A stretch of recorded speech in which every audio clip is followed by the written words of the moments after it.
So before we pass to this first session, just very briefly, I would like to tell you about the idea for this symposium and also the book that will follow, because it's a two parts event. We're doing this meeting today, and by the end of the year, we plan to publish a book that will contain all the contributions. We live in a time of eruption of particularisms, various kinds of particularisms, ethnic, national. Of course, we know about right-wing populism and this idea of rolling back international cooperation, going back to the idea of very strong sovereignty of nation states, which I think it's a very dangerous idea, because we have already known that in Europe and other places around the world. However, it's not only right-wing problem. I believe that there is also a left-wing problem with particularism, which is an eruption of identity politics, where everyone is only supposed to represent themselves and their grievances and their problems. We have no right to speak for the other, as Jacques Rancière thought that the essence of politics is identification with the cause of the other, not with your own cause, but with the cause of the other. So all this is in the decline. I believe, and it's not only my belief, I know that some of the participants, at least of this symposium that I had opportunity and honor to cooperate with before, this is a serious, not only a theoretical problem. It's not supposed to be an academic theoretical discussion. This also is a very practical political problem that's going to influence our future, as we are facing, I believe, various challenges that can only be countered if we manage to construct some common platform of action, where we actually act for common good and against common problems, and not only in one's particular interest. So this symposium and the book is dedicated to exploring this problem, maybe providing some alternatives. We'll see, especially in the last the panel today, we'll offer some practical ideas about how to organize, also challenges to organization and the common, the working for the common cause. So hopefully we'll somehow advance this discussion. Let me invite the participants of the first session. So we're having two the philosophers, Ovidiu Tsikindeleanu, I'm sorry, from Moldova, please. We have Andrzej Leder, who is also a philosopher from here with Warsaw. And we had Anna Burcio, a political scientist, sociologist, and an activist from Italy. The idea is we'll start with Ovidiu's intervention. We'll sketch the background historical for development of universalism and also other ideas. We'll pass on to Andrzej Leder, who will also talk from the philosophical position of the general, the conceptual, the introduction. And we'll end with more practical political ideas and also some criticism of certain forms of universalism that will be offered by Anna Kurczak. So we'll have three presentations and then we'll have a discussion. So that's the idea, not to break this stream of presentations, but to keep your questions, comments. We'll have at least 45 minutes, maybe an hour for discussion after these three presentations. Okay, so we'll start a video. I will just answer like follow. The floor is yours. Good morning. I'm very glad to be again in Warsaw after quite a long time, I think. So many thanks to Jan Sola for the invitation, and of course to Ali Gillespie from Dominion Culture Institute. I always love to collaborate. As an independent practitioner, I always love to collaborate with state institutions that work. And I guess this is the case. And today, what I would like to talk to in 15, 20 minutes, 20 minutes. yes, will be less from my point of view, or let's say indirectly from my point of view as a cultural practitioner, so as an editor, cultural activist, translator, and more from, let's say, a theoretical point of view as a philosopher, right? And well, there was a title, a provisional title that I proposed, which was Situated Universalisms After Eurocentrism. Basically, I'm just gonna speak in a bit of a general historical and philosophical terms about three moments, and but I will start from the outset by, I guess, claiming or my position on the side of, let's say, pluriversalism or pluriversality, right? Now, much can be said about the political materializations, as imperfect as they may be, of pluriversality. But I would insist today on the philosophical history of the concept, in, especially in decolonial thought, in just 2 minutes, right? Just to give a general idea. And then we're gonna go down towards and confront this with the idea of universalism. And towards the end, in the third part, I would love to bring the discussion towards the way the question of universalism and pluriversalism can be articulated in our positionalities in Eastern Europe and within the greater Europe or global Europe. So, the concept of pluriversality actually came from a different source than expected, I guess, from interconfessional dialogues from the Indian theologian Raymond Panikar, who came up with this, who proposed the idea of diatopic hermeneutics, right?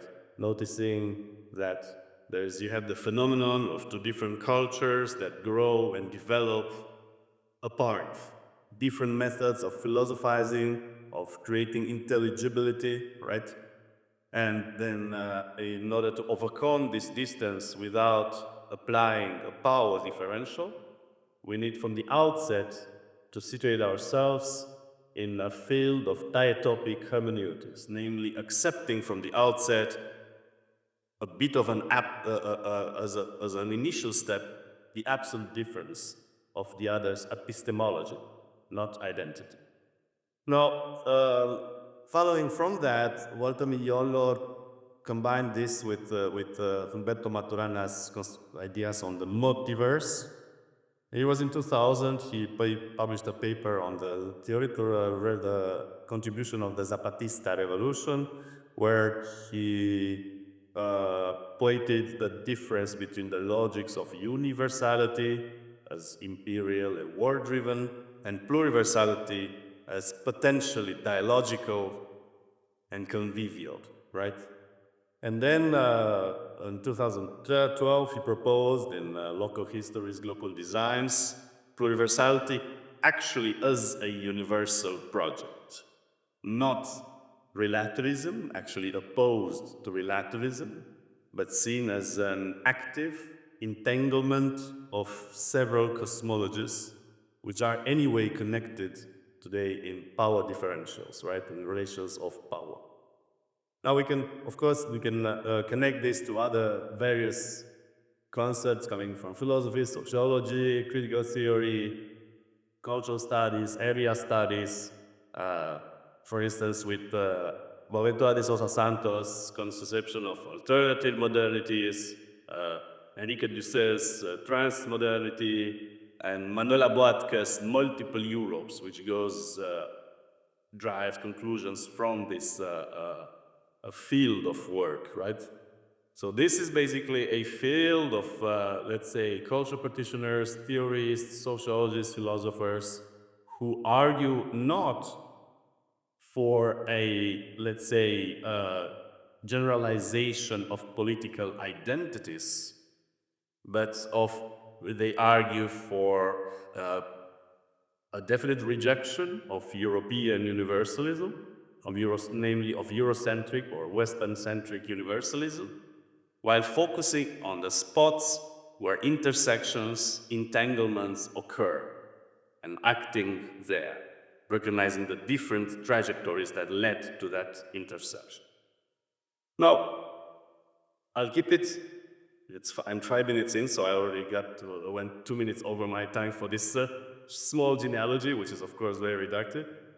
So I'll offer a similar genealogy of the Western concept of universalism, as expressed, well, today in the modern world system, right? But universalism is expressed today more prominently in the language of human rights, right?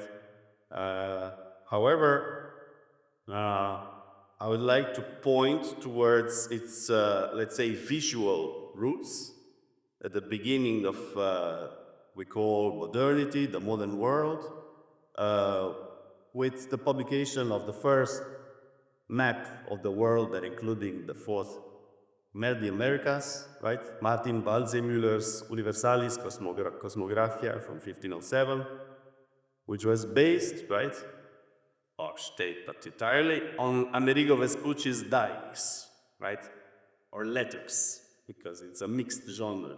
And of course, this is the visual foundation of the Western-centric claim to universalism, right? The representation of the entire Earth, including the new world, Novus Mundus, and of course, we can trace a whole genealogy, cultural genealogy of forms that starting from this origin or visual origin of the Western claim to universalism, which, let's say, in the contemporary age can be represented by the blue marble image of NASA from 1972, Apollo 17, in the age of, well, US hegemony or domination over the world system, right?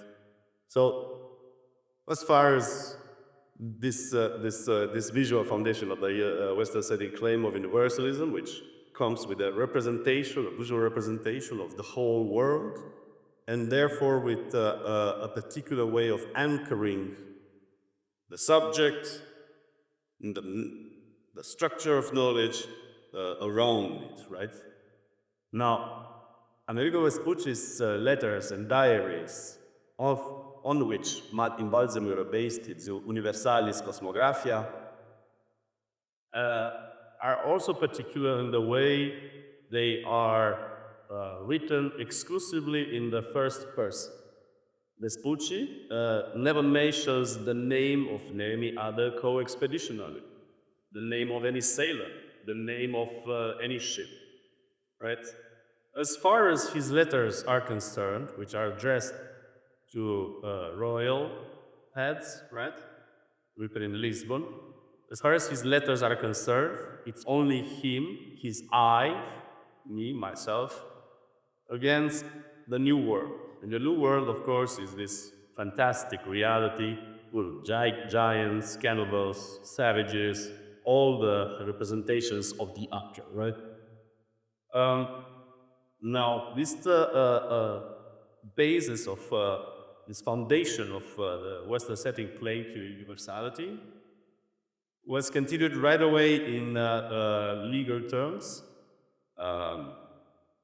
Well, it was continued in narrative terms and in legal terms from the region of my, what was currently one of my countries, I guess, Romania. In 1530, Blahus, in front of Karl V, he made a speech in which he lauded the conquest of the New World by saying the people living there were living like animals without laws, morals, and history, right?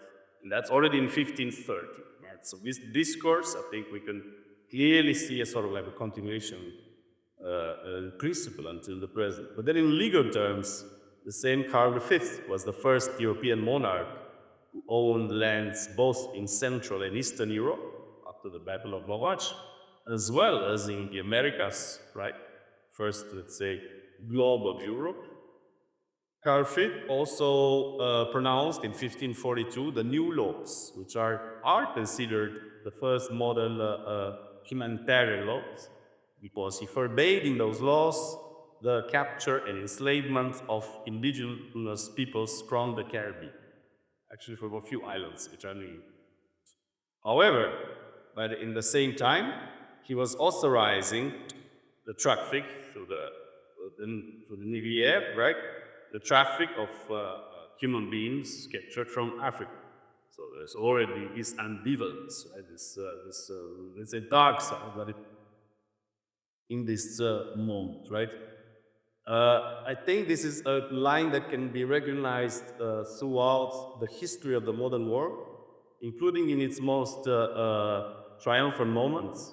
Let's say in the French Revolution, I would say one perfect example of this ambivalence, the proclamation of a claim of to universality, which let's say is good, or we recognize it as good, but paralleled by implicit tort policies. I guess it's the figure of Sontenax, French revolutionary, and who came to Haiti, right, in the eve of already the exploded revolution of the enslaved people from Haiti, most of which had been born in Africa. And when Sontenax came, what he said, what he proclaimed was the universal rights of man, which he said applied to the creolized elite, the mulattoes of Haiti, but not to the black people of Haiti, to the rebellious slave, who had to be beaten again exterminated later by the revolutionary armies, right?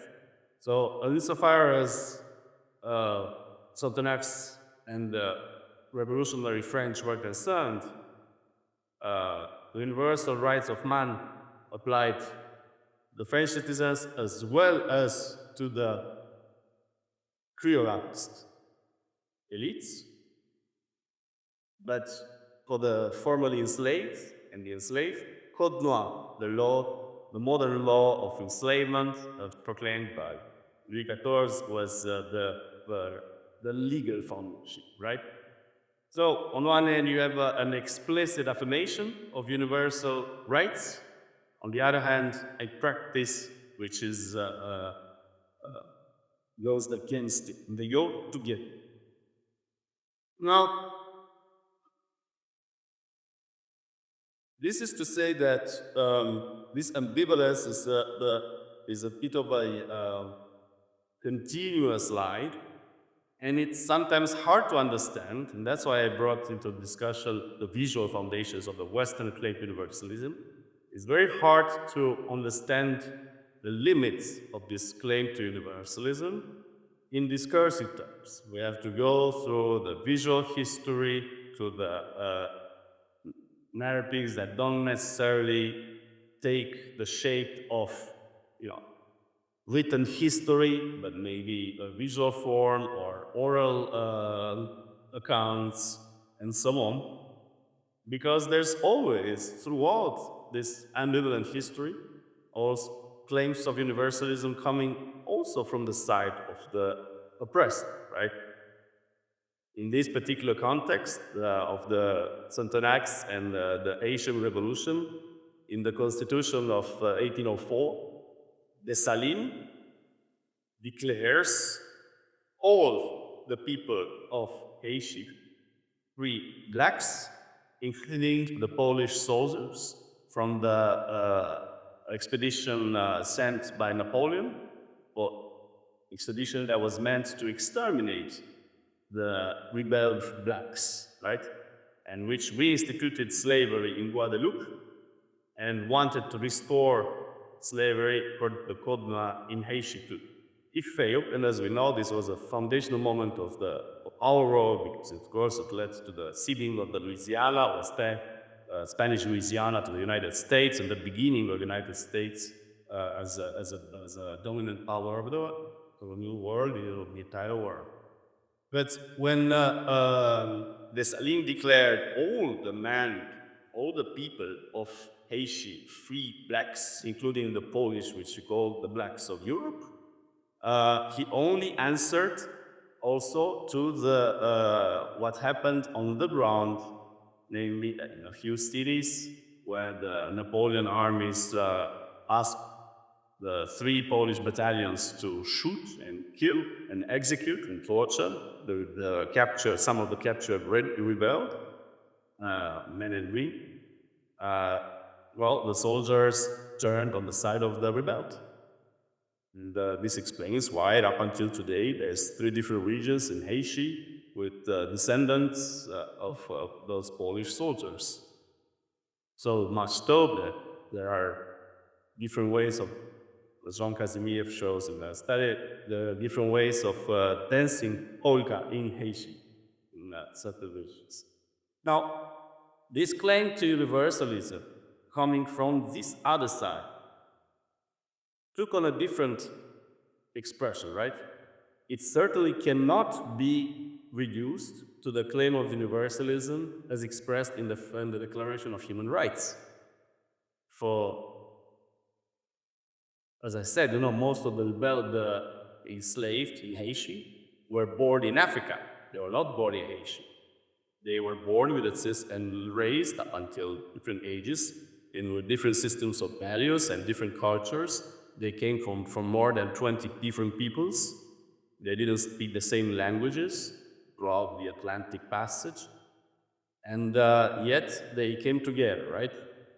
They created a new language, the Haitian Creole. They created a new sets of customs. They fought together with also with the French could deserted from the Napoleon army, the Polish, as I said, and others. And their claim to universalism is rather different. Right? It cannot be reduced to or equated to liberté, égalité, fraternité. Dessalines lived most of his life a slave, an enslaved. His struggle was definitely not the same as the struggle of the people from Nantes and Bordeaux who united the French Revolution, right? It was a different kind of struggle. It is expressed in his terms freedom or death. It was a play to universalism based on an imminent threat. For his side, of course, in an island, the threat of the imminent return, invasion of the 4 colonial powers that were playing out the power game, I guess, in the region of the Caribbean, right? English, Spanish, French, Dutch, later on the Germans too. Now, so you can see that we have to be very careful on the genealogies of the claims to universalism, on historical genealogies, philosophical genealogies, genealogies in the political history attached, in which those concepts have been used in order to we have to do that in order to start perceiving the trajectories that lead us to points of intersection. If Mignolo and the others that I mentioned at the beginning of the talk insist that it's not about identity politics, but about entanglement, crossing trajectories, and acting at the point of crossing, this kind of acting and raising is situated universalism from the side of the oppressed or exploited or meek. This intersection cannot be acted upon unless there's a developed understanding of the 2 or more trajectories that led to that point, right?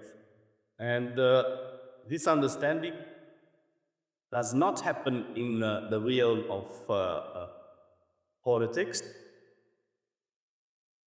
and neither, as far as I'm aware, as much in the legal realm, right?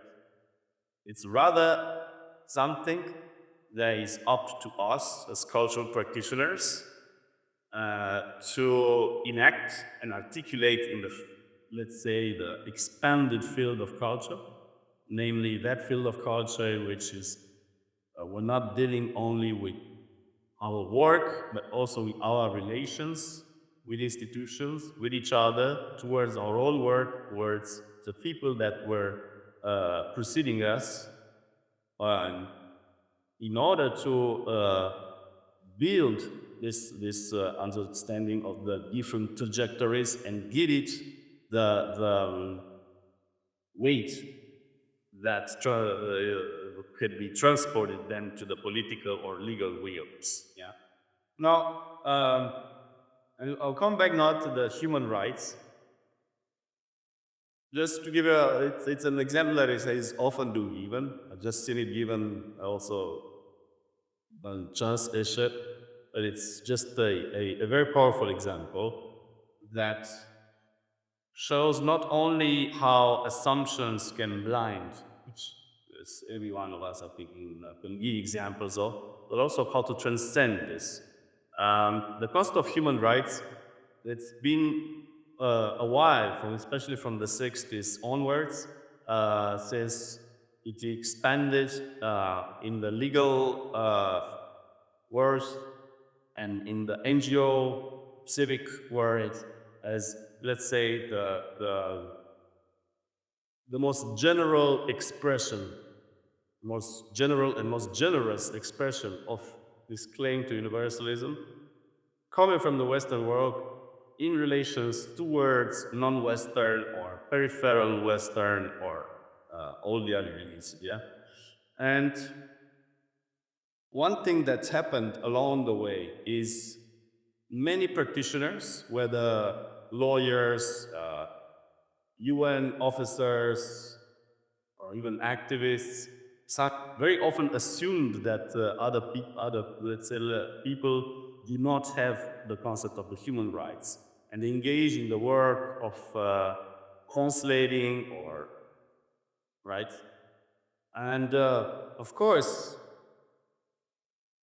the step that was, I guess, necessary to be made was one back from this assumption, realizing that itself, the concept of the human rights, uh, is, let's say, its claim to universalism is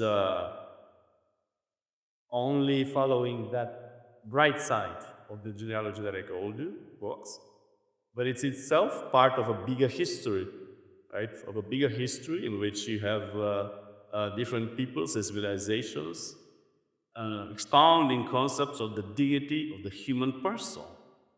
And so the concept of the human rights is just a small part, was expressed, even the expanded charters of the UN is just a part of the wider cosmology, epistemology, sorry, of the concepts of the dignity of the human person. Um, and so, in order to work in this particular example towards understanding the different trajectories, then what is needed is a step back from the claim to universalism, human rights, putting it, humbling it a little bit, right, and putting it, working under the, let's say, cover or in the meeting territory of a more generous concept or a more, let's say, not necessarily encompassing, but a point of it in which different epistemologists can intersect, which is in this case the concept of the dignity, human dignity.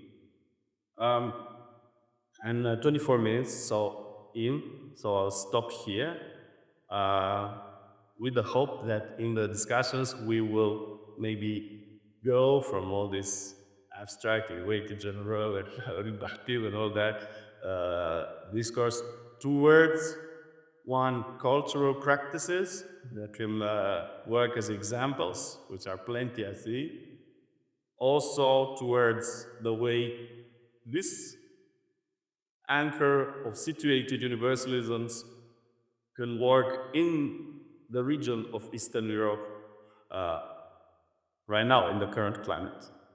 Thank you. Thank you.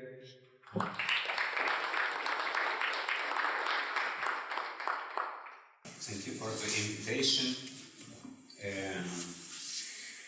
Universalism is an interesting topic for me for a long time, and so I can say the discussion will start now. Because first idea I had when I was listening to what you said was that I have to ask what is the condition of possibility of universalism? So this kind of vision where we have different trajectories and they meet at a point, and then we have some synthesis or some common understanding, means that we need what was named the common denominator. And I think universalism is about this common denominator. I mean, something which is enough synthetic to give the possibility for trajectories to meet. So I would say to have a polyversalism, you need some kind of universalism. Without it, it will always be an identitarian politics, I think. Now, the question is about if human rights discourse could or can be still such kind of common denominator. And again, it surely has to be, but is it enough? I would say that in present historical or historical-political situation, human rights discourse became an ally of neoliberal order. And this is the problem. Friedrich von Hayek done a very good work. He connected, a little irony here, he connected the idea of economic freedom with the idea of human rights. And this discourse became a foundational discourse for all the neoliberal reaction in 80s and 90s in nearly all the world. So where a neoliberal economical order was appearing, human rights discourse was appearing also. This made human rights discourse very deeply entangled in the practices of neoliberal order. So when I'm asking myself what kind of universalism could be this basis for the common denominator, I was thinking about the tradition of left universalism, mainly about the tradition of second and third international. Because I think that some kind of internationalism is the common denominator we need. But when we ask the question about second and third international, it is clear that it is very difficult to use these sources of ideas in today's world. And one of my main questions is why it is so difficult. Why to use this source of ideas, of this way of thinking, would be so difficult. But before this, I would have a look on some more basic difficulties of the present situation.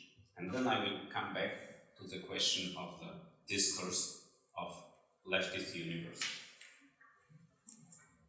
So first of all, a diagnosis.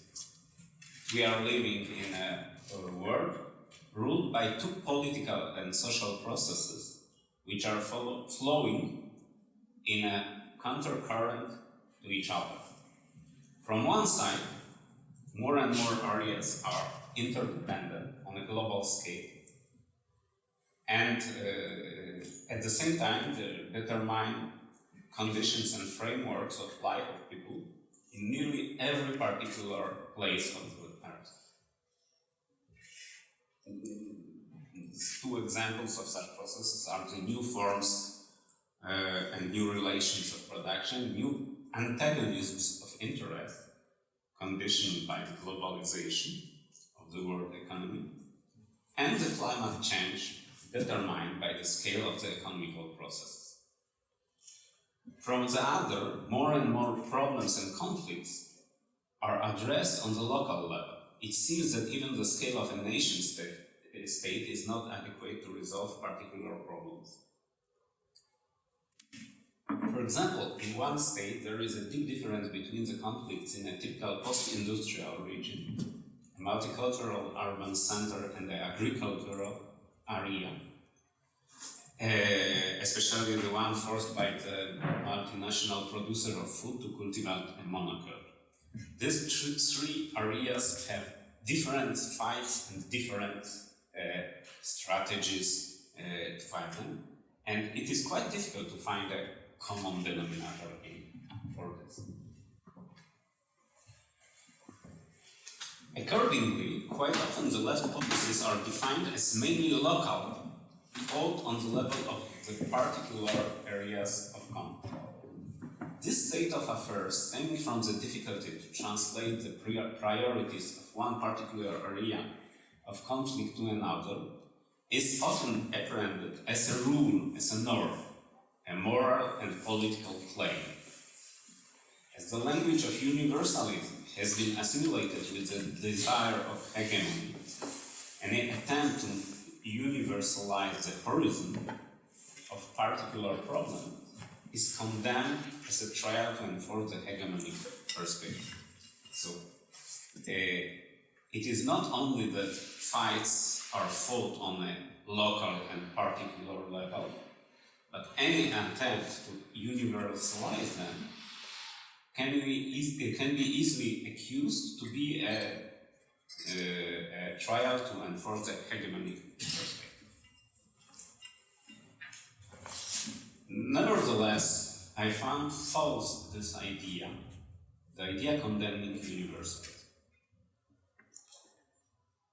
Two are reasons for that. First, abandoning universalism means that we are not addressing the first process mentioned. It means the process of growing interdependence. As Hart and Negri propose, we are facing an empire, and only a politically conscious, self-aware force can counterbalance the power of this empire. I would call this reason negative or reactive, in the sense that it is a reaction to the present state of affairs. As we face an empire, we have to find a political response to it.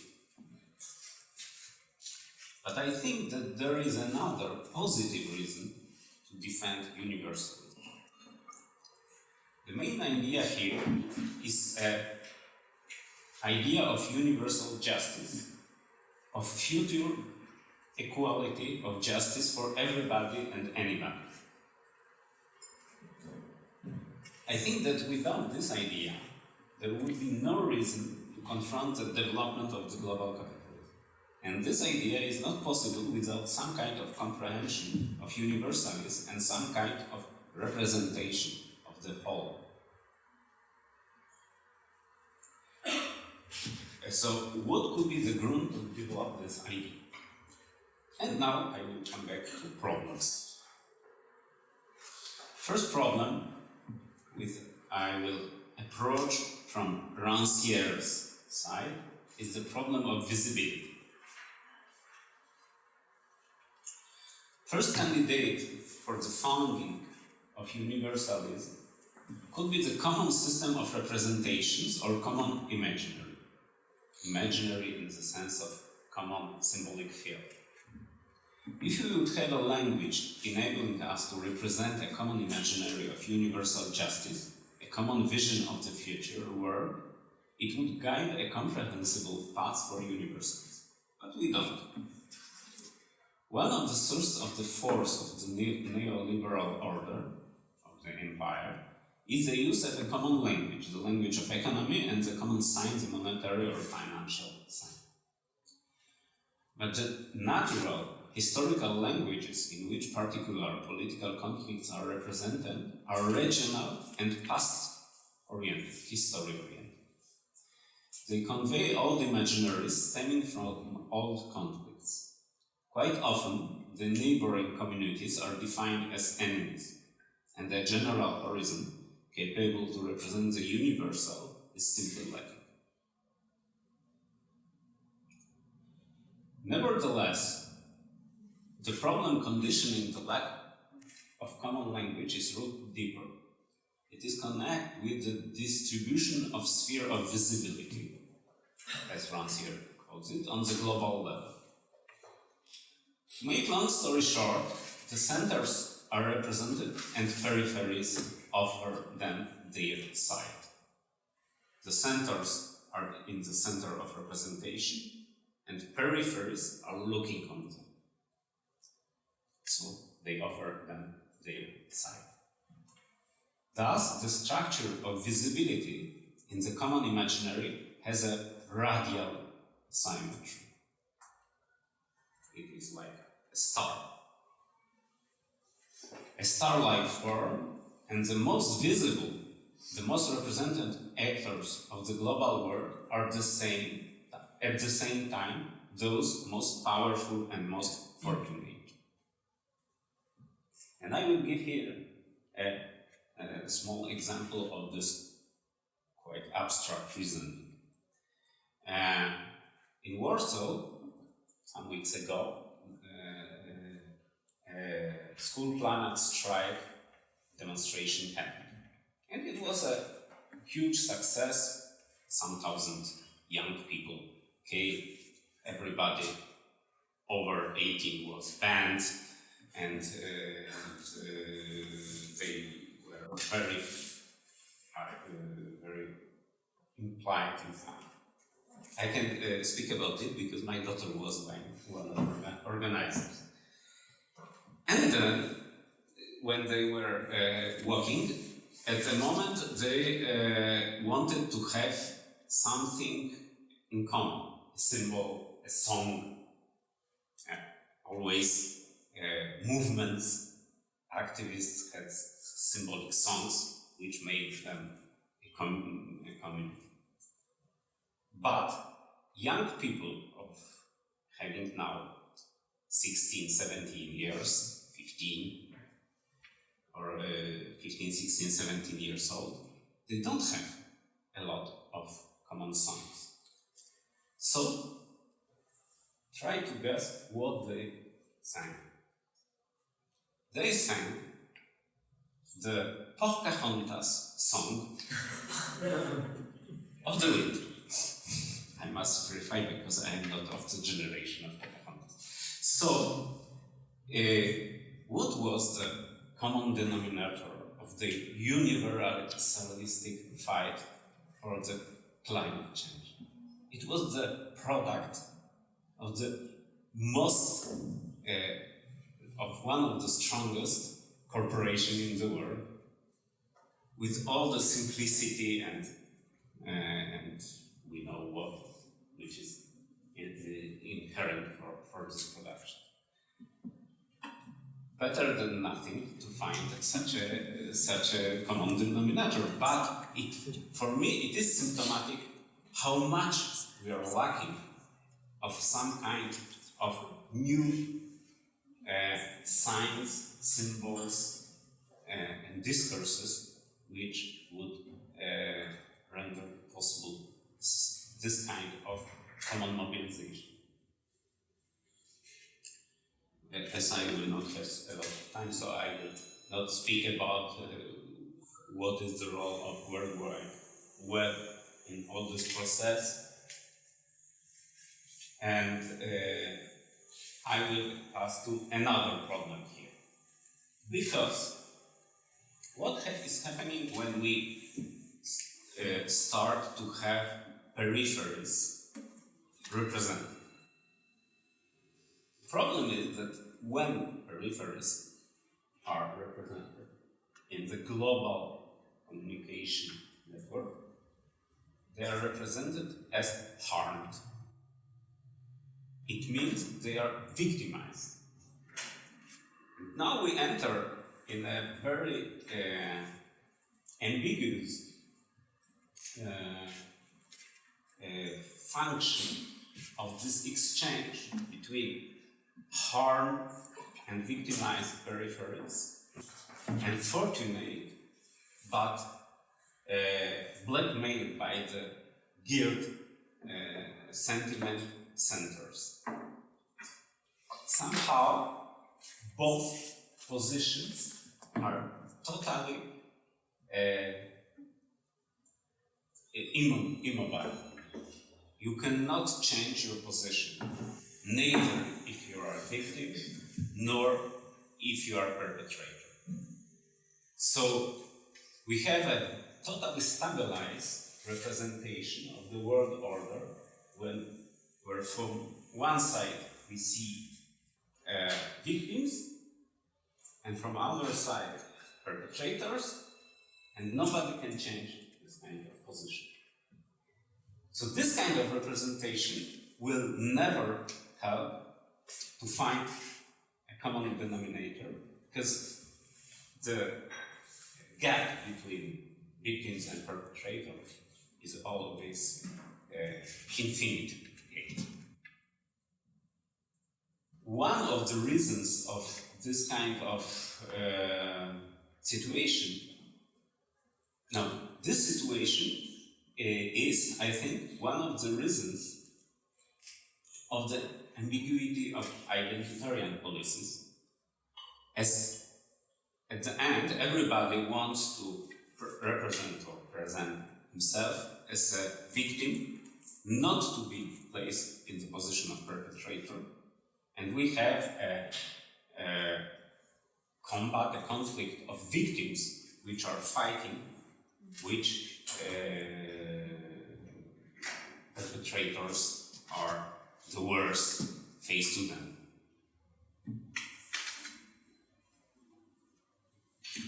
What could be the response to this? I was thinking about the Badiou's idea. So, coming from particular to universal, as he wrote in his book about St. Paul. I think we have some interesting patterns of proposition here. For example, the pattern given by the Truth and Reconciliation Commissions in South Africa and similar institutions in other countries. These were processes in which a very particular part tried to be universalized, and the process was thought not to stabilize victims in their victimhood and perpetrators in their perpetrators' position. Nevertheless, it is also a process a lot turned to the past. And this problem of being turned to the past is one of the most important problems in the idea of universalism or of the common denominator. So we have some ideas of a future, for example, the Commonwealth idea of Hart and Negri. But I think these ideas are kind of horizon, which can show ending point of the process. But at the moment, we need at least a change of the regime of visibility, and if this change should be enforced, it would surely be a revolution. So what are means in the present situation, or what could be the political force for such a revolution against Facebook, Google, Disney, Marvel, or the Chinese and Indian counterparts? And this is the moment when I think the concept of international could be important. Because international, it is a common denominator or international. In a situation where we are not building the new society, but we are fighting for the possibility to build it. And at the same time, as I said, the idea of new internationalism is very difficult. What was one of my colleagues last year was in Athens for the first May manifestation, and he said that he met Yanis Varoufakis manifesting with Vienna and 20 participants in this manifestation. This is, I think, a very vivid example how making an international movement is difficult in today's world. And again, I will make reference to a sentence or an idea of Rancière. He said in one interview that alter-modernity is not possible till post-modernity is mourning modernity. So his idea is that we are living still in the postmodern world where the main act is mourning the harms, the catastrophes of modernity. And he said, till our main activity is the activity of mourning, we will not have the possibility to think about alter-modernity. So if we apply it to the question whether it is so difficult to rethink the experience of internationalism, I would say that we are still mourning this experience and the experience of impossibility to stop the First World War by the Second International and the subjugation of the Third International to the Stalinist regime. And these catastrophes are so impressive that we cannot think without thinking this catastrophe. However, I would say mourning can never give an opening on future. And only future has the potentiality not to be, I mean not to be a catastrophe, we know. To think and speak universal, we have to turn again toward the time to come. Thank you.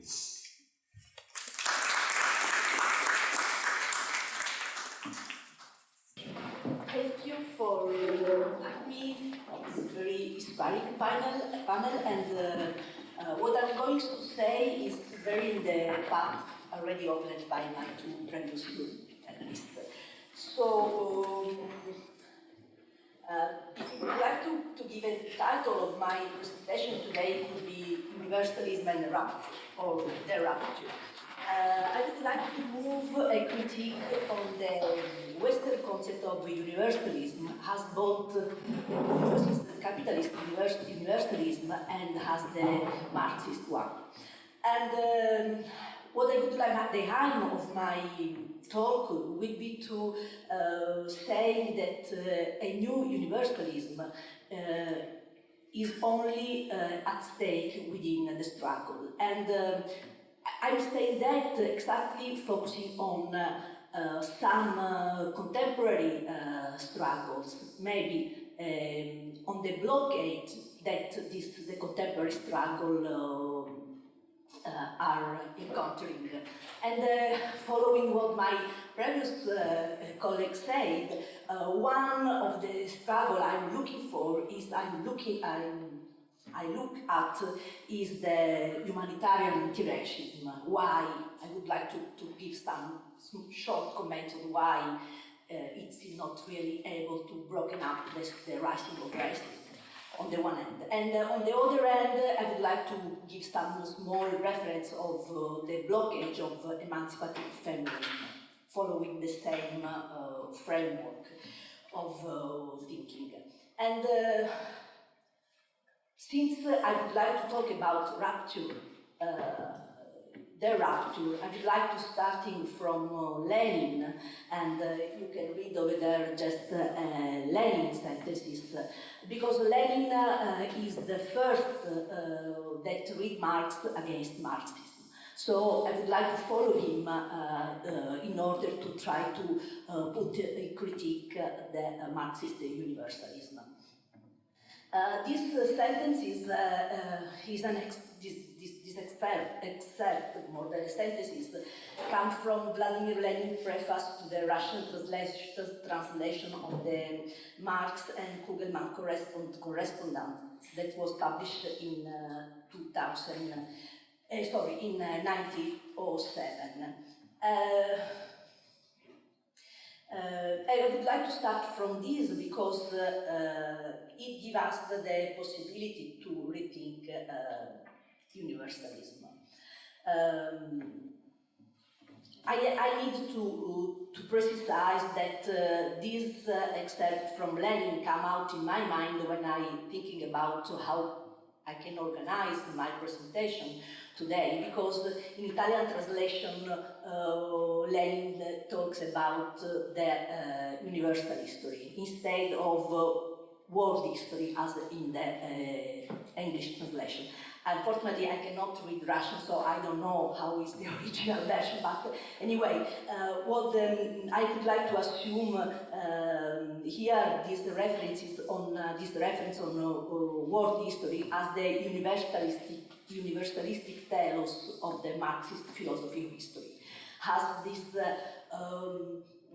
teleology of history that is very strong in Marxist thought, and that the critique on Marxism is trying to put in question. In this line, Lenin is presenting Marx against Marxism. Exactly, Lenin is trying to put in question the teleology of history of Marxism. And he stressed the heroic role of the working class in the development of the history towards communism.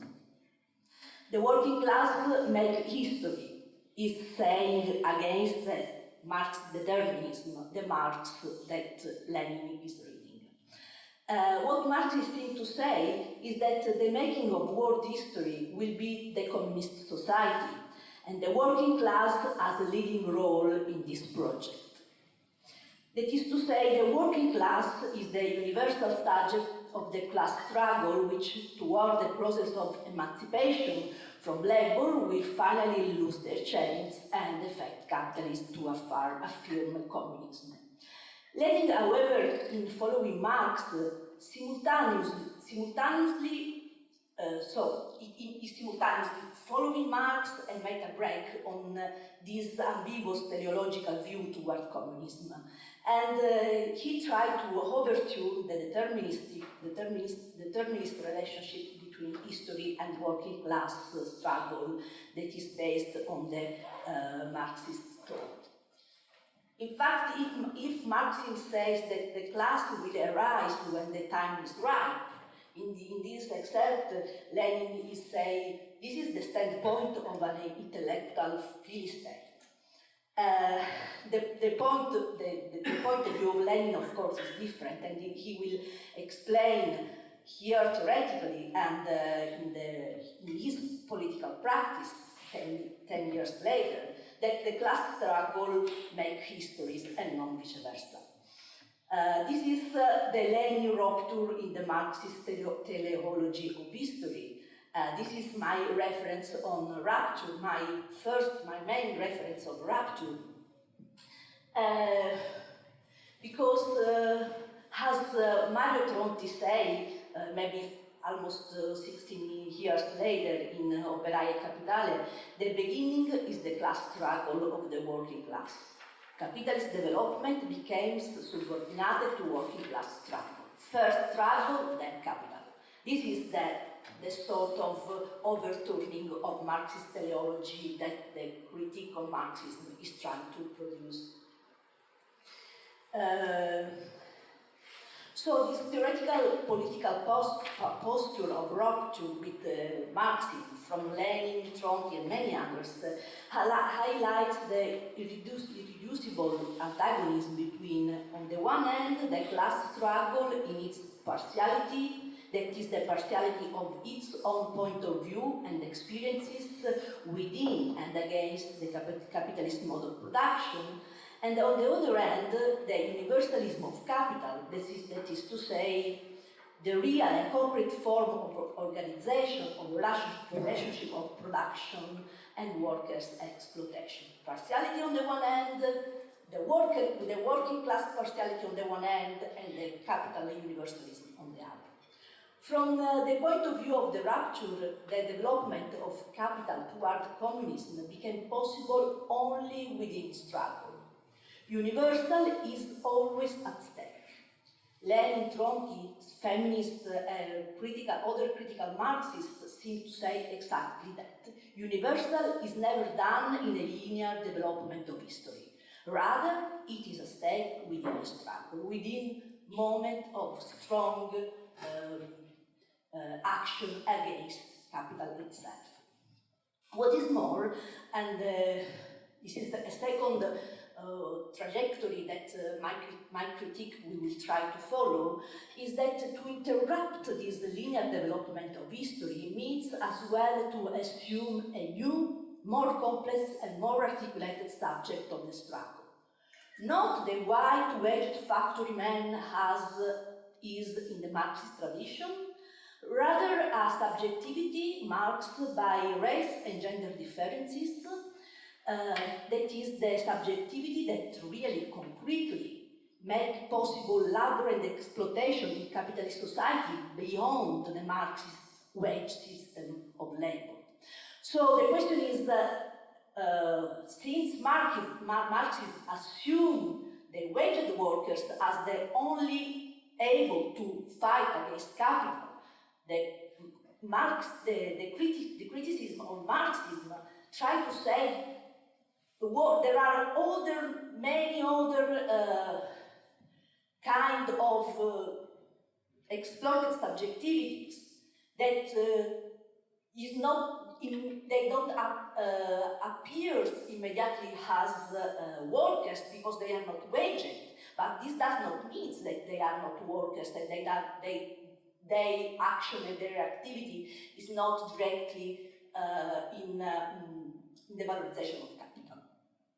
So I would like to position myself exactly in this tradition of rupture, and I will refer on both to what I call it the Marxist feminism of rupture, that is the strong critique of Marxism that come out from feminist political activities and thought in the international campaign during the 70s, mostly known as the wage against housework campaign on the one hand, and on the black Marxist archives on the other, in order to discuss why, in my opinion, at least universalism as we knew and experienced it in modern Europe is not amendable. Any new universalism is possible until we will not break with this tradition, with this Western capitalist enlightening tradition that is exactly the European, the core of the European thought. Let's move on what Ovidio already said about the Black Jacobin uprising in the Haitian Revolution in 1791. The Black Jacobin was exactly in fight for the same claim of liberté, égalité, fraternité the French Revolution has affirmed. And there was, in doing that, there was appropriating and taking to its extreme consequence that motto, the égalité, liberté, fraternité, that presumed to be universal, but in fact it was not. It was not because, as Cyril James, the black Marxist scholar and anti-colonial black Marxist, wrote in his leading book about anti-colonial struggle, that is the Black Jacobin, Toussaint Louverture and the Santo Domingo Revolution. The Haitian rebellion is a strong and powerful opening of the great contradiction within the French Revolution and its pretension of universalism. This is the contradiction opened up in the face of the French general Lacroix, on which James is referring. And Lacroix is saying, have our barbarous enemies justice on their side, or are we no longer the soldier of Republican France? This is a contradiction that pushes us to radically rethink the same idea of universal, both as universal subject of struggle and as emancipative telos toward communism. The Black Jacobins, they do not fight perhaps for the same ideals of liberté, égalité, fraternité for which their colonial oppressors have fought? Sure they do. Nevertheless, French army is besieging them while they are fighting for liberty. And French General Lacroix is really scared and horrified in listening the Marseillese come out from the enemy ranks. A black Marseillese which talks about a new subject of struggle and maybe a new or counter telos of the history. So historical experiences from the Haitian Revolution and other anti-colonial struggle, but also if we can think about the very large uprising during the 70s, the 60s and the 70s that involve black people, women, students, new figures of the new social figures, something different from the traditional factory man that we are usual to know, we are usual to think about talking about struggle. These, so the historical experiences, these historical experiences broken up this universal historicism of Marxist tradition and disclosed to us a counter-history. What a sort of history too has Deepesh Chakrabarty said in another leading book of the post-colonial critique. A new history, a different counter-history, with is animated by different subjects who works within different temporalities.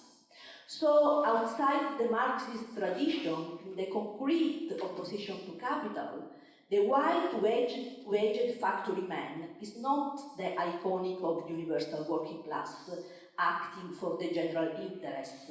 That is, of course, the interest of capital. Rather, in the concrete subjectivity of struggle, we can see many differences and partialities that are embodied in, and these are differences and partialities that describe workers that are not necessarily waged one, but for sure they are exploited, and they show a larger functioning of the capitalistic social organization. What is more, the Marxist idea of stages of development toward a universal idea of communism files showing leaps forward and blockades in the historical process. So this idea of a linear multi-process toward communism in the reality does not really exist. We can think about both the leap forward of the 1917 Bolshevik rupture, exactly without the teleological history of Marxism, but we can also think about the today blockage and the impasse, our inability to really break up capitalism, its logic, its discourse, and its narrative.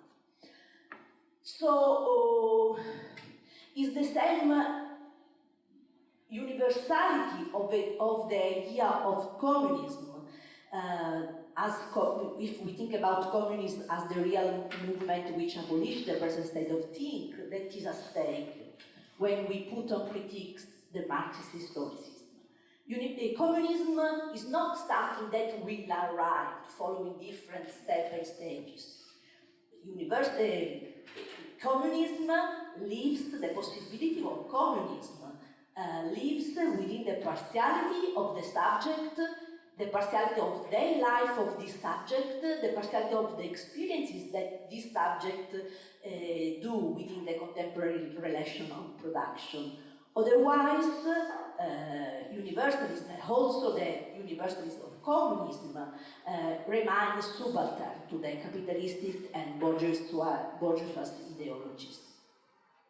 Marxism itself, to be honest, remains subaltern to the bourgeois ideologies, as it looks for the dialectic mediation between class in se and class per se. That is to say, between partiality and universality.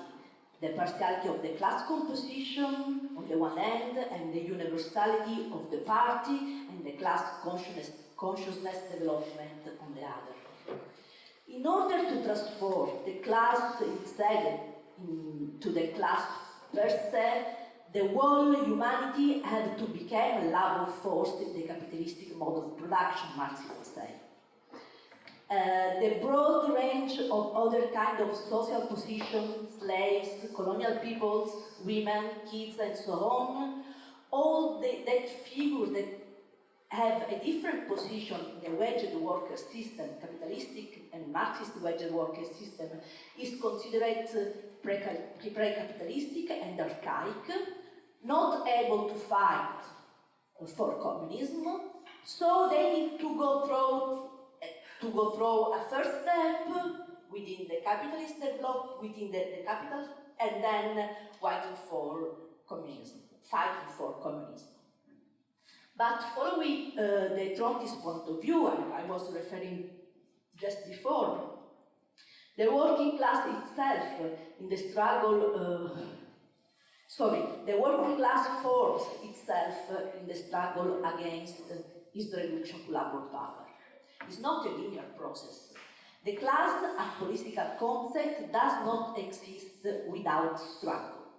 Any linear development or transitive relationship between technical and political composition is possible.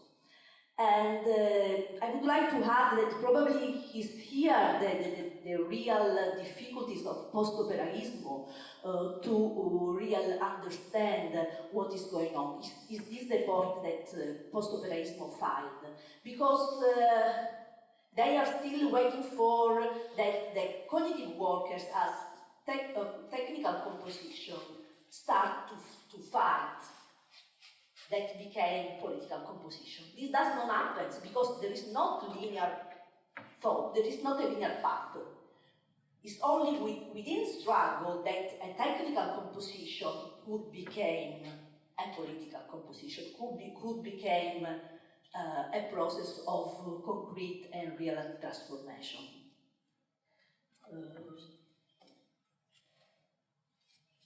Let's see more in depth the lesson from operaism. Partiality on the one hand, universality on the other. Rupture and composition. I mean, the question around composition is a very big, huge one, so I would like to just skip on. But let's think about on this connection. On the one hand, there is what the operaismo say is, on the one hand, to disrupt the universalist pretension of the linear development of history and, of course, capital through labor, and on the other hand, to compose this partiality and different subjectivity in order to fight against capital. Mario Tronti in Operaia e Capitale in 1967, Worker and Capital, stressed that the partiality interest of the working class on the one hand and the bourgeoisie's universal interest on the other. The rupture means to assume the partiality of the workers against the universalist pretension of general interest that, as already said, is always bourgeoisist and capitalist interest. Of course, the Trontist working class against capital is not the Marxist universal subject embodied in the white-waged factory man. When you read on the excerpt of the Operaie Capitale, his reference on working class is not talking about white-waged factory men. The social factory that Tronti described in his work has opened up its lines to many different and partial subjectivities. And the partiality of this subjectivity is simultaneously working for and fighting against capital. These are subjectivities fighting against their own as worker. They are fighting against themselves. They are fighting for the abolition of their condition of exploitation. This is the partiality of the different works condition fight against capital that are challenging the bourgeoisie, universalism, and Marxist historicism. The view that workers' liberation from capital exploitation go through a many stages processes passing via the labor for capital are in fact disproved by the struggle itself. Let's think about women's struggle around the labor issues. While socialist feminists have always claimed for processes of women liberation that go through labor, the Marxist feminists of the rupture have strongly opposed this point. From the viewpoint of the working class, being productive simply means being exploited, said Silvia Federici in one of the main contribution of the Wage for Housework campaign. The Marxist feminists of rupture are in fact refusing to assume the domestic labor that described the labor condition of women, especially during the 40s system, as a pre-capitalistic condition, as social feminists did.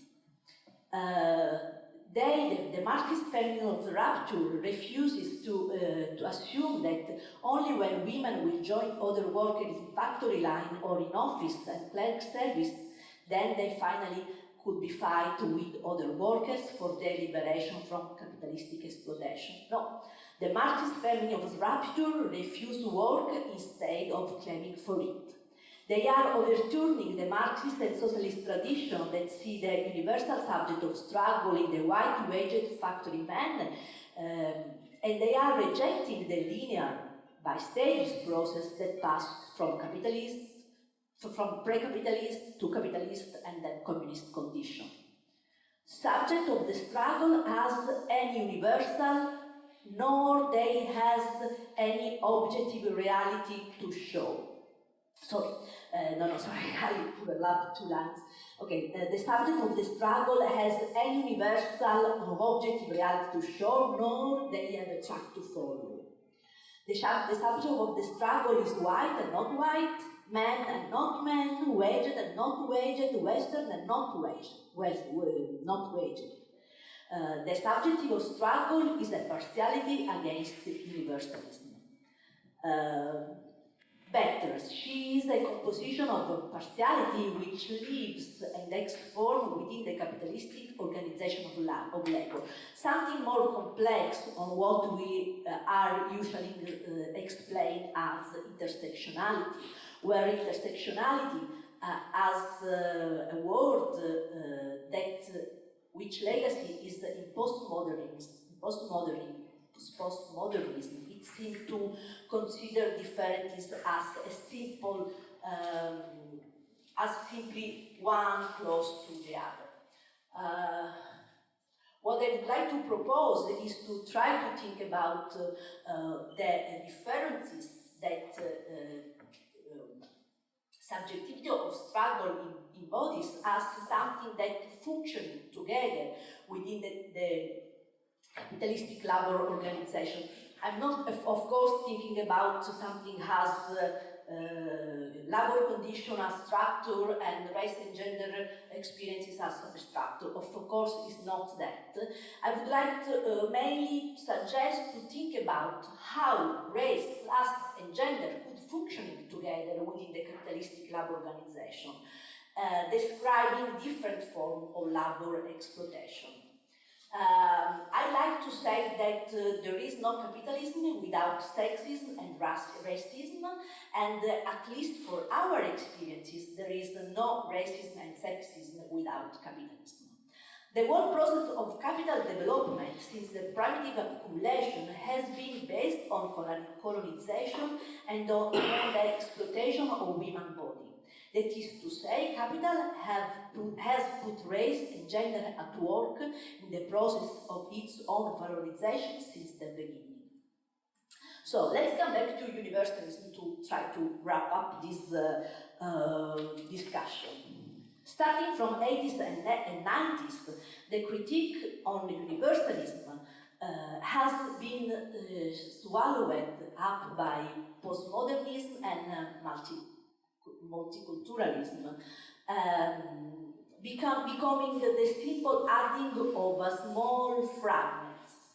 Each of these fragments refers on its own systemic identity and compete with other fragments in order to advance the capitalistic hierarchy. Partially has become identity within the universalist frame.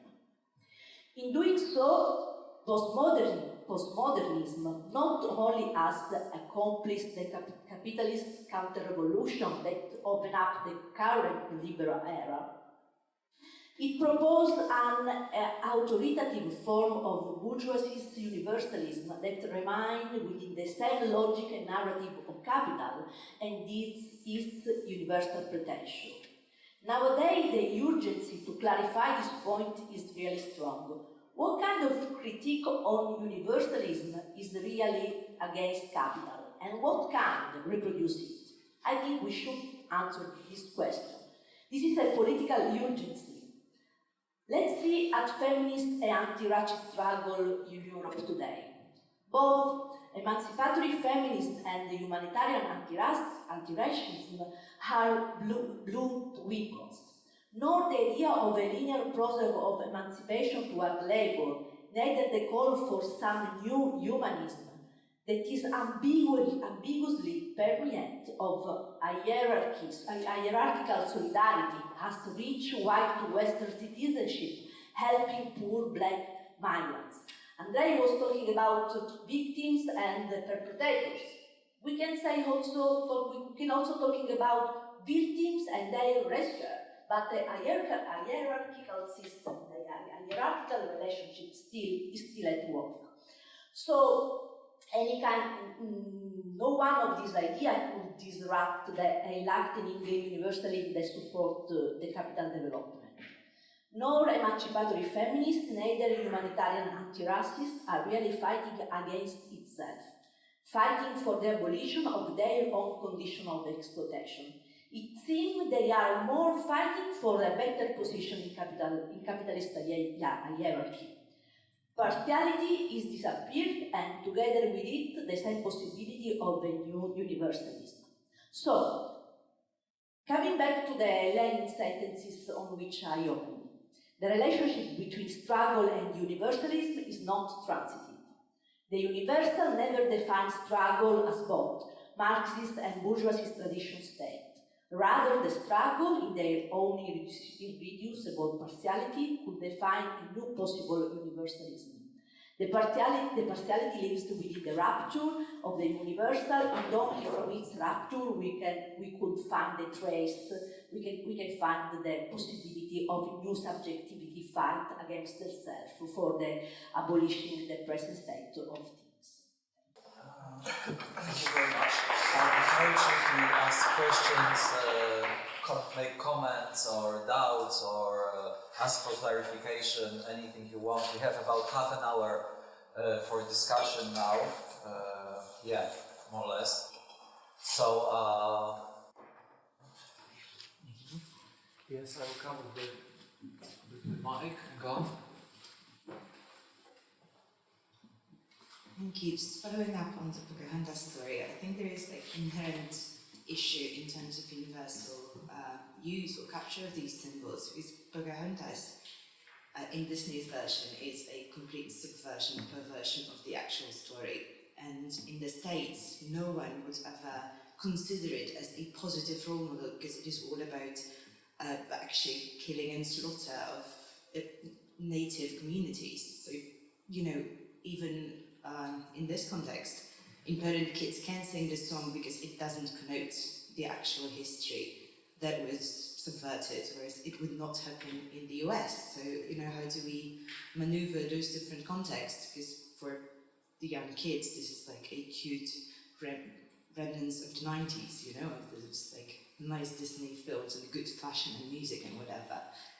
In the States, Pocahontas is completely different story and different identity. Yes, but I would say that it is conformed to my point. We have another comment about Pocahontas, so let's continue. Pocahontas rules. Yeah, because it's interesting, because I was thinking of this song. The title is actually, for those who don't remember it exactly, I think, is The Colors of the Wind. The Colors of the Wind. Very interesting example of actually of the partition or division of the visible and sensible in itself. The Colors of the Wind. But in fact, this song also is an attempt at sort of bringing in the voice which was of the universalism of the other, right? Which was the subject of the first paper. But the problem is, of course, that this universalism is really adopted into the universalism of ourselves, which is hidden, of course. And the song is actually, thank you for bringing the song here, right? Because it also brings the theme of colonialism, which is inevitable in talking about universalism. And now the question is, as regards human rights. Sorry, I just have bad mind for names. So this is stupid. This question is addressed to the first paper, right? To the first speaker, right? Whether the very idea of human rights as human rights is not a certain universalization of the human, which is pretty strong in it. And this is actually something which you didn't question in your critique, right? Because human rights universalizes human rights via egalite and fraternity, which is universalization of kinship relations and family, right? So this universalization is a very, very strong aspect of defining and thinking about humanism, humanity without a critique, which again Pocahontas brings in the form of addressing ecology and something which is called now animal studies, right? Colors of the Wind is a song of a teacher who teaches the colonizers that birds think, right? That birds actually are also constructive of our identity, and that winds have colors to which we are blind, which is a partition of the visible, which is alien to us and seemingly unavailable to us, but through Disney and its productions becomes actually, interestingly, a sphere of interest. So this is this kind of ambivalence of it. And then question to Andrzej later concerning whether, I mean, did you consciously choose the mathematical metaphor for your speech, right? Common denominator, right? Which is actually a part of something which is division in mathematics, right? And this is the problem, because something, for me, is very important, is what I call universal geometrization of the world, or mathematization of the world. This is one universal aspect which is very rarely questioned, and it is actually present in your speech, which you sort of mathematize against Rancière, who is not mathematical. In him, division is not symmetrical. The division is actually very coincidental. It may come and then it may be caused by very particular sort of aspects of the everyday, right? So there are two divisions, and finding this denominator, I think, is slightly dangerous, because actually a perfect denominator, right, which universally would unite us, is one, and this would be a danger. So these are comments and questions simultaneously, right? So thank you. I will maybe talk about the denominator, because actually this is the title of the symposium that I invented, and it refers to different properties that if you want to sum up the fractures, you need to have a common denominator, because otherwise you cannot do it, right, in this operation. So you cannot, if you want to add, you cannot add one denominator 2 plus one denominator 3. You need to find a common denominator before you can add them up and create a whole. So it's a different aspect of the denominator that it was referring to. Yeah. Okay. Yeah, sorry. But I would like to continue, and then I will give the voice to the first lecture, because I could say it is all Jan's fault because he invented this common denominator, but I will not do, because you are right somehow. I think that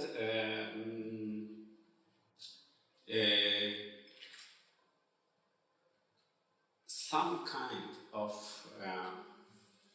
geometrical, if you want, or topological way of thinking is present in any kind of universal attempt. It is connected with abstraction, it is connected with synthesis, with all this kind of things. And as you say, it is dangerous. But my point is that we have to take the risk. I would say this danger is at our moment, historical moment, inevitable. So I think this word which Jan used is not used in the different sense, but is symptomatic. It shows something, that we have to try to find a new way of thinking synthetically, of thinking abstraction, or of thinking universalism. And maybe some kind of geometrical metaphors can be useful here. And if we're speaking about Rancière, Hazard, and all this kind of stuff, chaotic thinking can be very useful when we think about Rancière's metaphors and Rancière's way of narrating. I'm using chaotic word in the sense of theory of chaos or theory of catastrophes. So it would be my answer. Yeah, there was a question to a video also. Yeah, well, first, I just want to come back to your question with the languages then, because yes, we do speak English, but the English that we speak is not her Queen's English. It's not the scholars' English necessarily. It's the English of all the migrants of the world, of course. It's the vernaculars that we've learned, and as we've known, and now we know better, the migrants of the world, the marginalized of the world, the peripheral people have always known and still know more languages than the subjects of the empires, right? So who are, as a rule, the most monolingual persons, right? So as an example of living in pluriversality, the fact that we use the English is actually an act of power and an act of obedience. And this leads me straight to the issue of the language of the human rights that you addressed. And yes, I didn't get very deep into it, of course, with the concept of the dignity of the person, but actually the concept of that person in indigenous cosmologies and in the ways the claim to human rights has been countered by the Confederation of Indigenous Associations from Ecuador, or in Bolivia, or in India, is itself a criticism of anthropocentrism. The point here being that what is at stake is not necessarily the search for a common denominator. I do not think this came strong enough. I got the feeling that this not came strong enough from my talk, just from the reaction that the main point is not taking our difficulties of finding a common denominator as the lack of the strength or of the will or of the philosophical, I don't know, theoretical work of rejecting a certain histories, certain Western-centric claims to universalities. That is the first step, because there is no point in fighting, looking for common denominators in a situation in which the historical realization of a point of equality has not been satisfied. So the first step is actually rejecting explicitly a certain claims to universalism. Western-centric, capitalist-centric, Eurocentric, patriarchal-centric, depending on the constellation on which you refer in your own practice. And here, this leads me also to this very important point, I think, where we have common directions, but also strong differences, is that, there's one thing to affirm that the white worker is not a universal subject and to inject the difference, but there is completely something else then to drive the conclusion to its logical end and affirm then in your political and cultural practice that the workers, however large the concept of the worker we may imagine, that the workers of the peripheries and semi-peripheries and the workers of the centers of global capitalism and Occidentalism can never have anything in common in a struggle. This would be the logical end of that line of thought. And for me, it's very interesting to notice what happens in lots of left discourses that claim to be undoing the leftist assumptions of universalism, while continuing to maintain the ignorance of the dark side of modernity. One example that I always give, and it's related to the Second and Third International. I always ask my friends, not the concepts, give me the names of the non-Western participants and speakers to the International. Give me just the names. And in 99% of the case, they do not know. And that I'm talking about Rancière, people like Rancière, not only of, so people at every level of scholarship, right? So this ignorance is perpetuated and is bigger than we thought. It's kind of like it's alive, the criticism of the left universalism. The same example with the Second International is not only with the non-Western workers, but also the Second and the Third Internationals are the internationals that introduced the concept of progressivist developmentalism within the leftist world. So that's also a point of criticism that has to be addressed. And so when we deal with this situation in which, yes, operaismo injected difference, a lot of difference into the concept of the working class. Yes, in closer to us, Lukács backtracked a lot from positions about the standpoint of totality, of the proletariat and all that, right? He backtracked a lot, and it's very interesting what he had to say. And yes, Marx made a lot of turns towards what he himself called the historical presuppositions regarding the pre-capitalist formations, non-capitalist forms of accumulation, and all that. But they are definitely not the best advocates for what happens in the moments of transcending those forms of domination. They simply are not. We can spend time defending the way Marx kind of like switched and turned in relation to India and a little bit to the Balkans and to Russia. Yes, we can spend a lot of time there. We can also spend a lot of time in working towards the way the popularism managed to criticize this. But the point is this enough? Isn't this reproducing the discourse at the margins without actually acknowledging the absolute difference, that gap, you know? And that gap is not a gap between the victims and the perpetrators, right?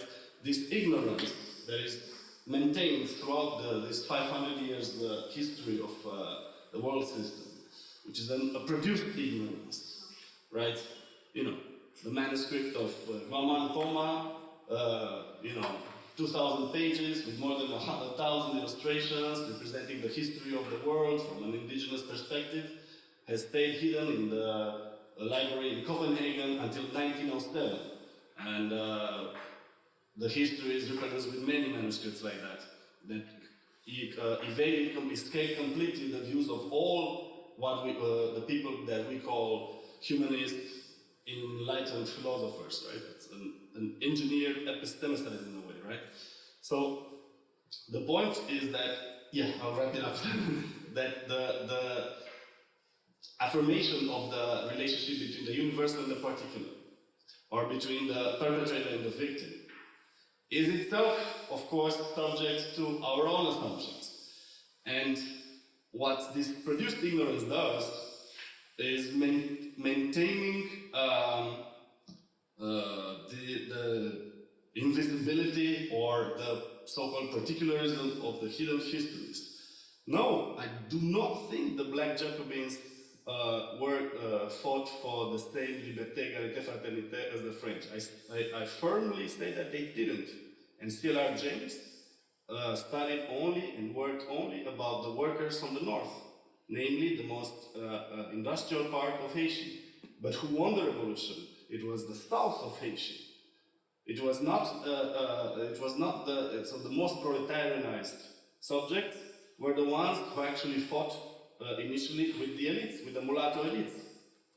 It was the enslaved blacks from the south, most of whom were, as I said, born in Africa. They were the so-called Bostani.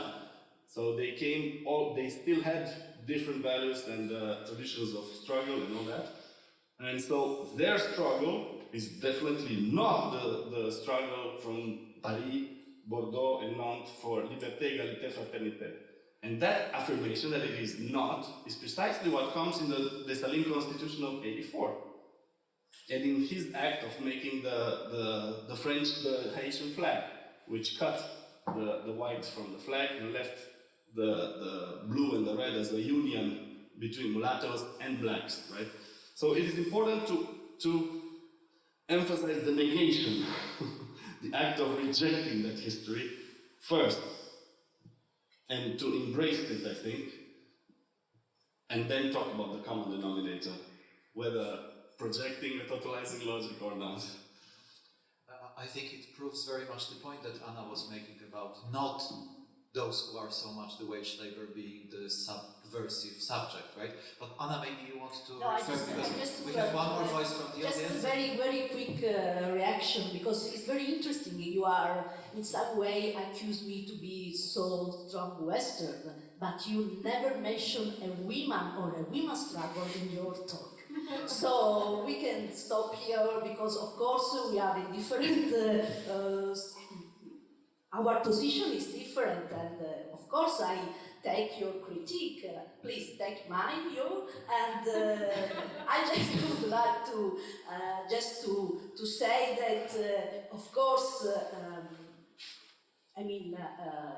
Indian condition, the condition of people and workers in India is different. For example, India or other kind of so-called south of the work is different, but I'm not sure that nowadays, maybe except some communities, some small communities in some very peripheral area are outside the capitalistic mode of production and exploitation. So, of course, there are differences, I like to talk about sort of, usually to help me in understanding the different the differences that say in different geographical contexts. I use the word translation. Of course, the liberty that people in French was asking for is a different liberty that the one that the slave in Aisha was claiming for, because different are their conditions. What I would like to stress is that the same words that was the aim of universalism and was this strong claim on humanitarianism, they was using the same claim, they were using the same song. The common denominator was the Marxists, but was translated in different geographical contexts, in different geographical experiences, in different subjective experiences. So probably 25 minutes is not enough, but thanks to stress that, because I'm going to re-articulate this point. Please do that with women. I usually do not. One more comment from Ulrike Guerrero. Yes, thank you very much for three very interesting contributions. I apologize, I'm not a philosopher. I may pose very silly questions or say question reflection. Basically concerning to all the three of you, but starting with you, Ovidio. Am I mistaken, or did I get you rightly, that you are proposing that the human rights concept which drives our world, at least also in the formal world, like United Nations, human rights issues, blah, blah, blah, NGOs, as you said, is a sub-concept of dignity? And are you suggesting, that's I think my question, are you suggesting that this human rights concept, to put it in an under-complex way, is basically a lure of ourselves, where we offer more or less formally equality and liberty, whereas in the real, the dignity is not delivered? Meaning we can have a lot of human rights talk, in which we have formal systems who are all about offering liberté, égalité, fraternité, everybody's on its own, everybody can always succeed, but in the real world, in our Western societies, we do have a lot of lack of dignity in our human rights systems. Is that one reading? Because what I want to come to is that so you are suggesting basically that you could have forms of living which are then, say, the others who come from the other angles, and who we need to meet at the cross points. I really like this thing, where you could imagine, in a sense, systems, anthropological systems or even political systems, in which people do not have formal liberty nor formal equality, but they are taken care of. And they have a lot of dignity and a lot of care, but no formal rights. I mean, is there something to grasp, or am I completely mistaken? And then, I think, Anna, that's more for you, but if I go with your race, class, gender thing, yeah, and this sort of universal, and here are the groups, and where's the division of society? And then we sense that the divisions of society go at the detriment of all these groups, the social groups, the gender, the women, who are discriminated of all kinds, yeah? My question is, and I think there's a relation between my question to Ovidio and my question to you, but could it be that there is, on a much more anthropological level, how shall I put it, more comfort, more human comfort to suffer from discrimination by group than to suffer from discrimination by person? What I mean is, might it be that personal discrimination without reason is even harder to accept than discrimination by group for reason? Because you're a woman, because you are socially dismissed, blah, blah, blah. Because if you are atomized, because I don't know who talked about the Hayek agenda in all this, yeah? So if there's this neoliberal sort of atomization thing, and you basically, have a system shift from splitting a society into groups, out of which many are discriminated, and we change that into splitting society into people by people splits, yeah? could it just be that I'm not defending discrimination by groups? I just want to point to the fact that on an anthropological level, it might be even harder to support discrimination which is atomized, because there's no explanation, you are responsible, and you have no community for your consolation. And if that is so, and that's a completely absurd question probably, but can we link what you are talking, which I find really interesting, can we link this to what is happening in this digital community, meaning the Bitcoin thing? Because if I'm not mistaken, the Bitcoin thing is precisely to re-find a new synthetic, whatever way of thinking, where we transfer division of a whole into groups by a division of a whole into point-to-point-to-point sort of relations. Okay, thank you. Keep your answers short, maybe 3 minutes, right? Because we need a break, so go ahead. Yeah, great question actually. Great set of questions.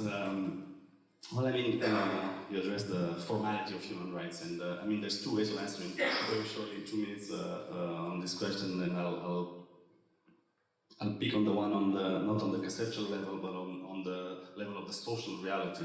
And yes, we do have a situation in which the discourse of the human rights has been entangled with the neoliberal logic, and worse actually with war, right? So one could argue with the logic of modernity, and so that we can, and there's been clear studies already done in this sense on the actual use of human rights in the public, in the culture industries and it always refers to non-Western countries, right? Predominantly to, not always, predominantly on to non-Western countries. So we already live in this disequilibrium in which the idea of human rights as, you know, somebody having them and somebody not having them or not having them enough is already predicated upon this West, non-West, hierarchical, non-neutral, you know, division.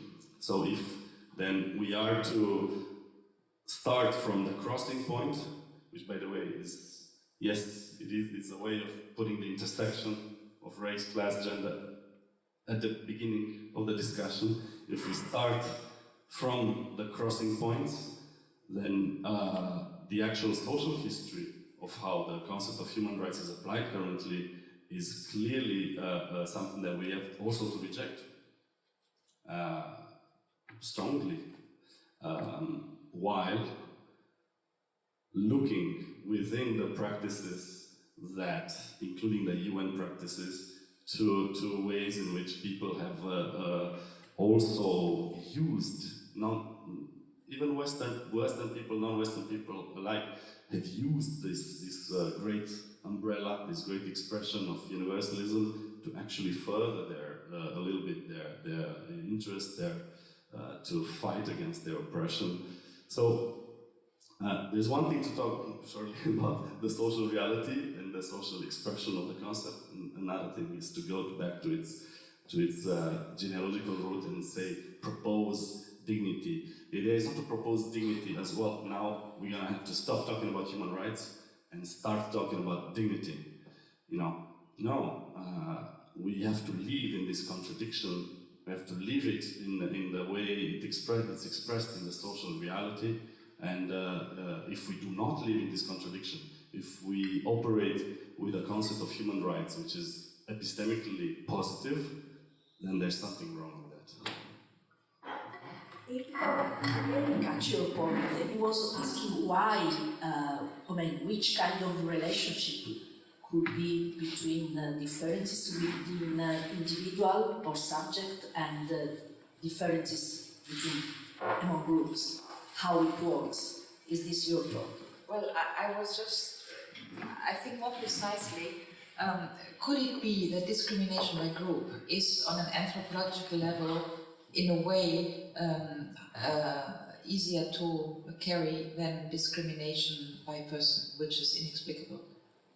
If you shift the system from gender to, I just mean like, I just mean like, if you talk race, class, gender, it's either sort of the women or it's you are discriminated because you are a woman.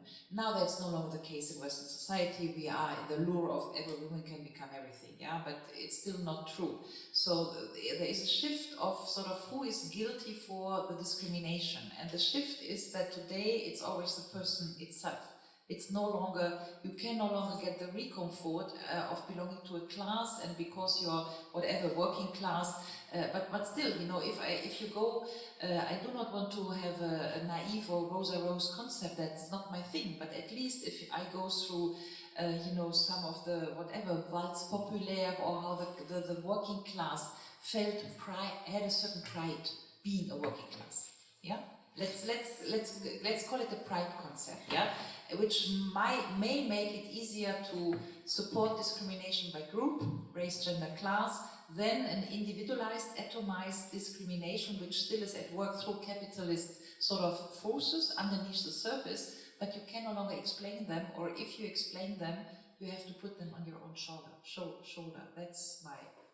I mean, I think that the subjective experiences of discrimination along any path is not an atomized experience. We are social kind of, we live in a social context, and we are some maybe discriminated as women or as not Western, or are because of a social context, not because of me or because of you. So, for this reason, and when I'm talking about race, class, and gender, I'm not talking about one close to the other that working together in the intersectional line. I'm trying to move a critique on this intersectionality that is come from, it seems to me, at least in its genealogy, come from the postmodern point of view. The postmodern point of view is the one that opened up its possibility during the era of the so-called end of history. This is very far from my point of view, the postmodern multiculturalism. When I thinking about differences, I thinking how, not in a structured, superstructured system, but how race, my racial condition, my gender condition affect my experiences, my opportunity, my future within this mode of production. Because if I'm women or man, my opportunity, way of life, my forms of life are different within this society. It's materially different, it's different material condition. If I'm black or white, we live different material condition. So I cannot split subject, person, and groups. The experience of my own differences is within the social context, within the group. I'm not sure I answer you, but I would just like to add something about the word dignity that come out in the relationship with humanity. And I would like to provincializing myself and our thought, and talking about the word dignity, where is the root of this word in Arabic. I know that because I work and fight together with Arabic workers in Italy, and they explain me that the word, I don't feel comfortable with this word until they don't understand, they don't explain me that in their culture, in their point of view, dignity is the root of the word is the same of freedom. So they are claiming for dignity because it was freedom, was not the human dignity on which I was thinking about from my Western point of view. Of course, if each of us is situated in a context and the cultural references we walk through are very strong, the possibility to take something from a different culture is more important. And I learned from this guys, these Arabic guys, that dignity would be a useful word also in my understanding. Andrzej, the very last Yes, thing. I wanted to make reference to the question of Bitcoin, because The question of Bitcoin, not dignity, No, but no. it is connected, because I studied the problem. So Bitcoin is based on blockchain technology. Blockchain, in matter of fact, That's what I meant. Bitcoin, sorry. is the way to mechanize the confidence. It means you don't need to have confidence in other person or in institutional order, because a machine is doing what confidence normally guarantees. Confiance, in French. Trust, yes. And I think it is very ambiguous and in somehow perfect ideology, because the ideology of Bitcoin is we don't need anymore trust institutions, because we have a technology which is doing trust for us. But first of all, as you said, a person is completely individual faced to technology. When you are dealing with Bitcoin or other kind of these technologies, you are alone faced to the system. Much more than when you are, for example, a bank client. Because bank is a trust institution, even if we don't like banks, there is something like this in their way of being. And secondly, the question is always who is behind the technology, who is doing the algorithm which is operating when you are addressing Bitcoin or other kind of. Where's the power? Where is the power? Who has the key? And the ideology of all these systems is we don't need any more state, we don't need any more trust in institutions, we are individuals faced to the anonymous system. And I think it is I would say, fake ideology.